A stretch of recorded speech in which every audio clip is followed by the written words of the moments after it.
Hey guys, and welcome to How to Guide. In this tutorial, we're gonna look at how to access collections on OnlyFans. Now let's begin. Right now, I'm already logged in to my OnlyFans account, and this is the homepage. I am gonna start from the beginning. Initially, let's add a post to my bookmark. Right here is a post. If I scroll down, you will find this bookmark icon. Simply click on it, and a pop-up will open stating whether you want to remove the watermark or add it to collection. Click on this Add to Collection button. Now you can add it to your bookmark or simply create a new category. It's completely up to you. I'm satisfied right now. I'm gonna click on Close. And now let's try to access it. On the snap bar on the left, you will find something named as Collections.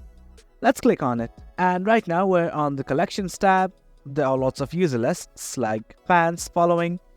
You can also create a new list from this button right here. Now let's go to bookmarks.